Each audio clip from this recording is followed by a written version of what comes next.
Hello, my name is Emily Cullen and I'm the Mescal UL50 Poet in Residence at the University of Limerick's Creative Writing programme. Together with students from the MA in Creative Writing, we're delighted to bring you a series of Espresso Shots of Thought, commencing in International Poetry Month, the month of April. What inspired me to devise these short segments was a quote by the British Indian poet Daljit Nagra, who stated that poetry is an espresso shot of thought.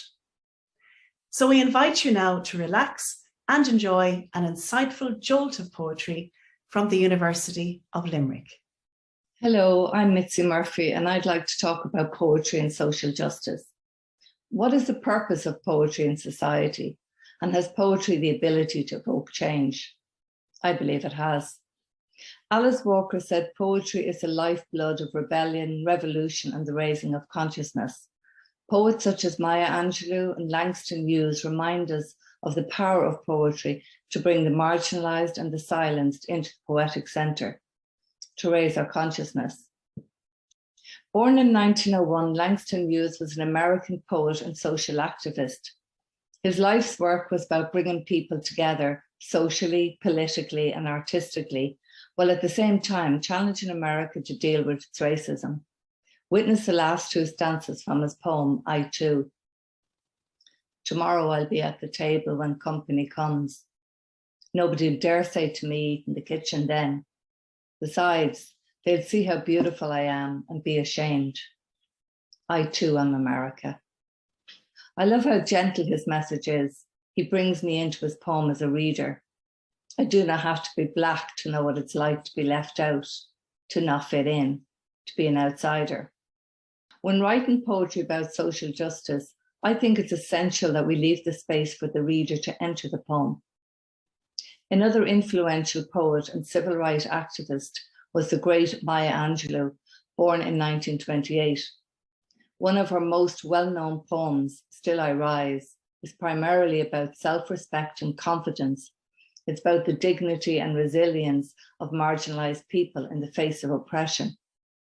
Angelou reveals how she will overcome anything and still rise. In the poem, she uses gold mines and oil wells to symbolize wealth and confidence. Here is an extract from the poem. Does my sassiness upset you? Why are you beset with gloom? 'Cause I walk like I've got oil wells pumping in my living room. I want to finish with a poem entitled The Gag Clause, published this year in Washing Windows 2 by Arlene House.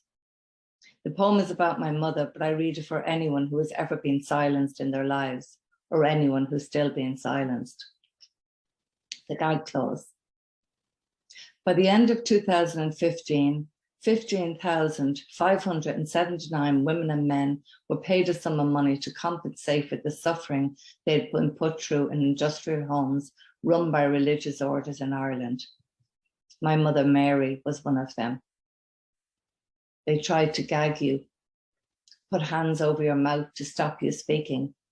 Never come back, never ask for more money, never speak about it again. It's a gag clause. Sign it, they said. Silence has its price, 66,000. You bought a new couch, paid off the credit union, put a shower in, gave the rest to family. Nothing changed, nothing at all. Distant apologies never reached your door. Your stories were a way to live this life. They can never gag a storyteller. They will never gag me.